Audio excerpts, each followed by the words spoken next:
So on my first entirely shot on iPhone film photography video. This was my last time using the Ektar H35 in my last roll of Fujifilm 200. I captured everything with Blackmagic camera using ProRes LT and Apple Log. I do all the edits in Davinci Resolve Studio on my Windows PC. So this is the retro project Kodak Ektar H35. A half-frame camera with fixed focus, fixed aperture, and fixed exposure. It has a 22mm f9.5 2-element acrylic optics, along with built-in flash and a shutter time of 1/100th of a second. It comes in black, brown, sage, sand, and off-white. I got mine in sage around maybe early 2023. From B&H's used department. It's quite expensive for a toy, considering I've gotten used to paying less than a tenner for motorized point-and-shoot film cameras at charity shops back in the day.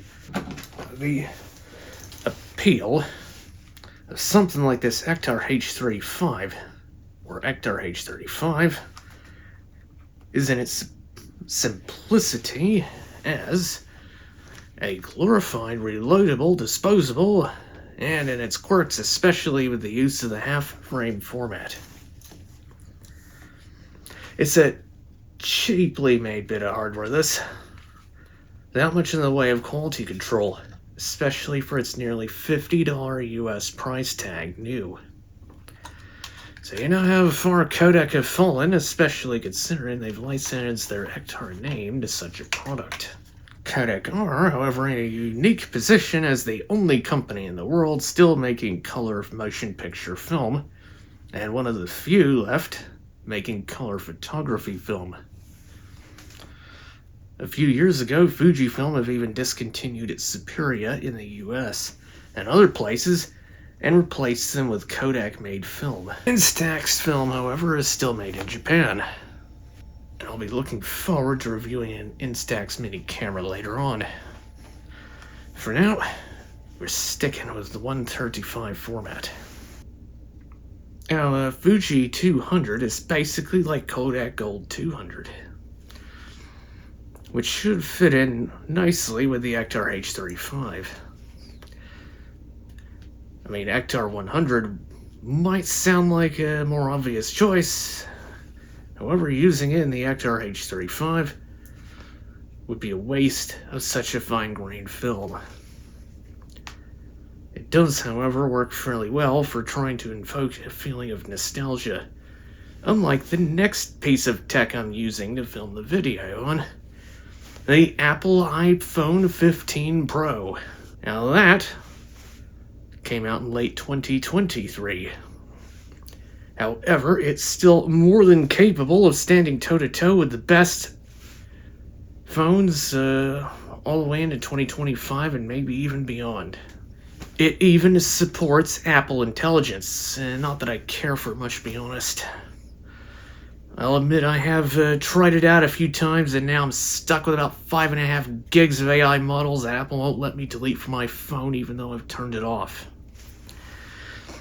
And, well, at any rate, it's practically good enough to be a C or even B camera, and with it being even more compact than the Ektar H35, it can go places and be around for things that my A camera simply cannot. Everything you need to shoot single camera style like Hollywood in a device that fits in your pocket, including 10-bit log, 4K video recording, all intra ProRes, all the way up to 422 HQ.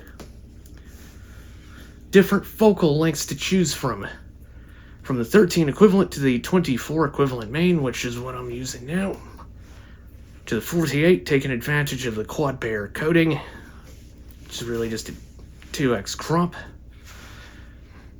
and then the 77 equivalent tele. The Ektar H35 is limited to its 22mm actual focal length lens, which, using secondary school level maths, I found out is roughly equivalent to 32mm on full frame. These both, however, come with flies in the ointment, so to speak. The things ruin them for me and make me reconsider the very idea of using them at all. I'll get into those more later on in the program, but for now let's take a look at how I might use this in making a film video when it might be my only video camera available. Okay, I'm filming everything in Apple Log, which gives it a look more akin to a pro camera. One characterized by reduced sharpening along with the more natural colors, in contrast to the punchy and over-sharpened look you typically get straight out of the iPhone with the native camera app. Welcome back to the local waterfront. Now this half-framer left me with so many photos that I didn't even want to show even half of them. I originally took those back in early October 2024 and didn't get around to developing the film until much later on. In fact, most of the photos I shot and scanned won't even be shown in this program. I simply got too many underexposed, shaky, and just outright badly composed frames. Stills photography ain't exactly my forte these days, especially when I prefer cinema and video, montage, and mise-en-scène.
Alright, let's switch to the 48 equivalent and now talk about behind the scenes.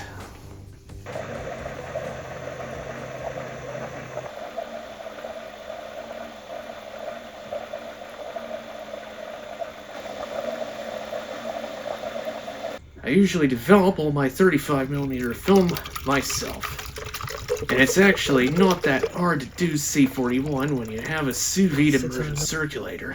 C41 developer is most consistent with kept at or near its specified temperature of exactly 100 degrees Fahrenheit, or 37.8 degrees Celsius. Plus or minus 1 should be fine. And you can still get decent images even if you deviate a bit more. However, it will come with color shifts, color cast, and maybe even over-under development of the images in general.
Now, I decided to do things a bit differently as far as film scanning is concerned.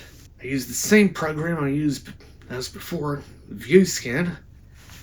However, I went and changed the color balance to none, and the output color space to my gamut RGB. Adjusted some of the other curving parameters, and decided to save all the images as 48-bit TIFFs, which I then imported into Resolve Studio. Used ADX10 as the input device transform in an ACES color managed project. And I was trying to basically make it like I was working with a log scan of the film. However, this is not ECN2. C41, which has more contrast, say. Yeah, there's that. So it's some tweaking of the S-curve and the exposures, and I got the images that are looking the way they are now. HDR compatible with minimal, if any, color banding. Now, a negative film captures more information the more light you give it. If you don't give it enough, you'll simply end up with clear frames. You can even overexpose most negative films by quite a bit and still have perfectly usable images. Conversely, slide film has little to no tolerance for overexposure.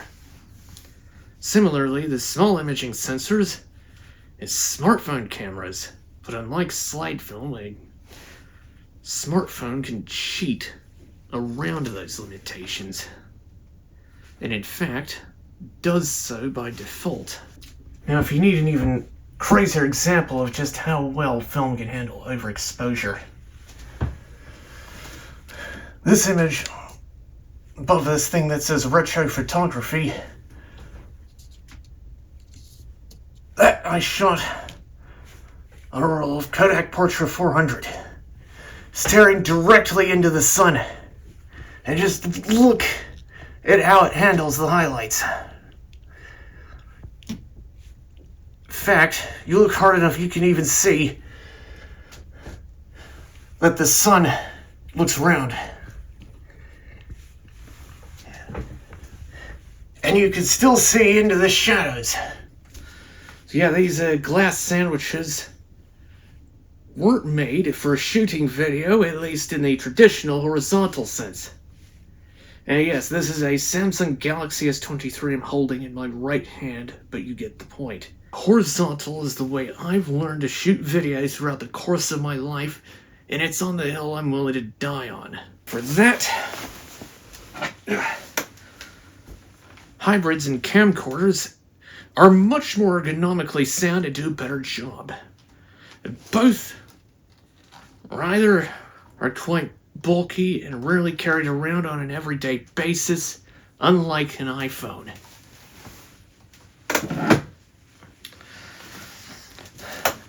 I would actually feel a bit better about the iPhone 15 Pro if it didn't have heavy-handed noise reduction that I can't turn off.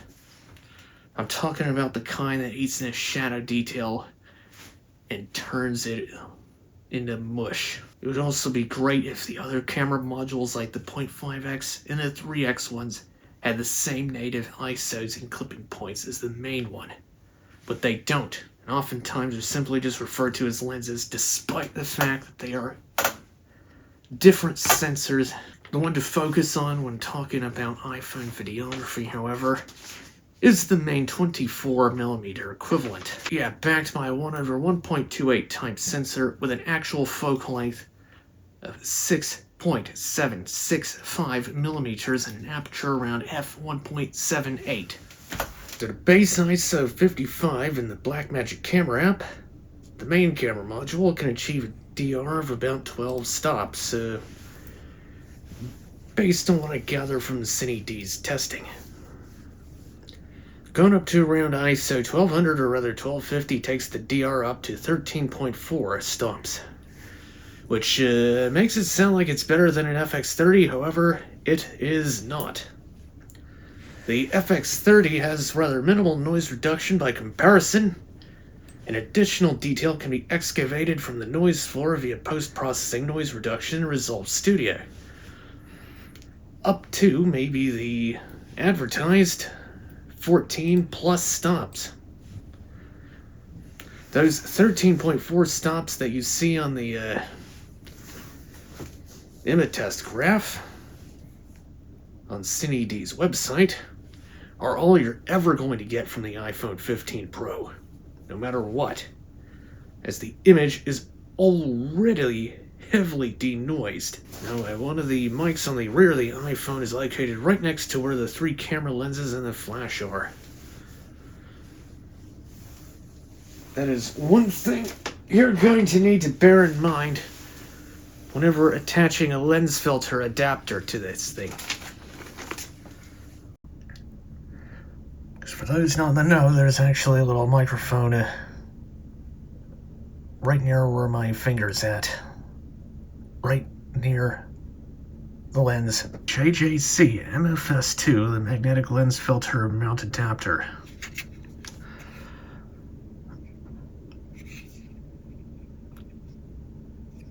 .67mm diameter threads. And then I typically like to stick on a diffusion filter and a variable ND. Gasket here that helps keep the light out, or at least stray light out from the lens filter system here. Alright, when you stick on a diffusion filter like this cheapo newer one that I bought, or perhaps a better brand like a Tiffin Primist, it helps take the edge off the iPhone's rather digital looking video otherwise.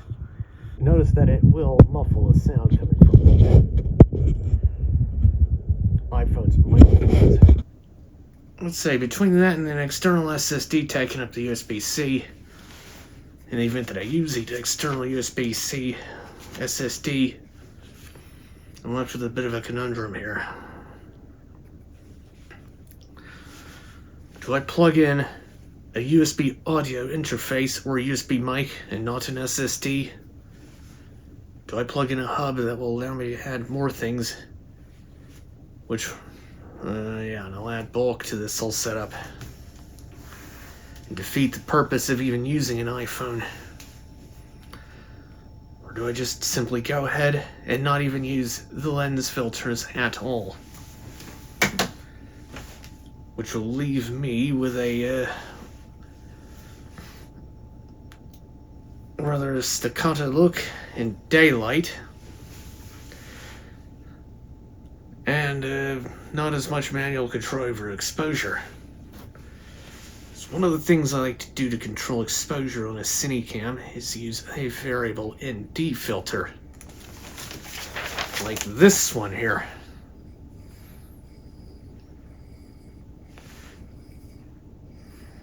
Let's see here, in lieu of recording on an external SSD, I could also record HEVC internally. However, at a low max bitrate of around maybe 56 megabits per second at around 25 FPS or thereabouts, it makes a mockery out of even the DJI Pocket 3's max bitrate. Yeah, if the whole idea of filming on iPhone was to keep things stupid simple, all I can think of are ways to complicate it just so I can get the image and feature set I want out of a CineCam. I might as well just bring along a cinema line camera like this FX30. It's a purpose-built device that does what it does best. However, the iPhone 15 Pro, especially when paired with the Blackmagic camera app, can do at least one or two things better than that cinema line camera. We get a better digital slate, timecode that's synced from the iPhone's clock, which in turn comes from an NTP server. And even support for controlling multiple cameras, or rather multiple iPhones, through an iPhone with the Blackmagic camera app. Sony's monitor and control app only lets me control multiple cameras through the use of the iPad version of the app. Still, I will not be shifting any of my productions to using the iPhone as a main camera. I much prefer the ergonomics and quality of hybrids and cinecams. And neither will I be considering a half-frame 35mm. Especially that from the Ektar H35. I mean, fun little toy, but... Oh shit, I've also been forgetting to mention one more workflow consideration.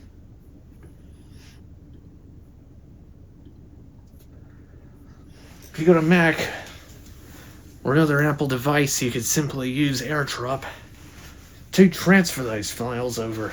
And that's what I've actually been using to get all these ProRes LT videos off of here.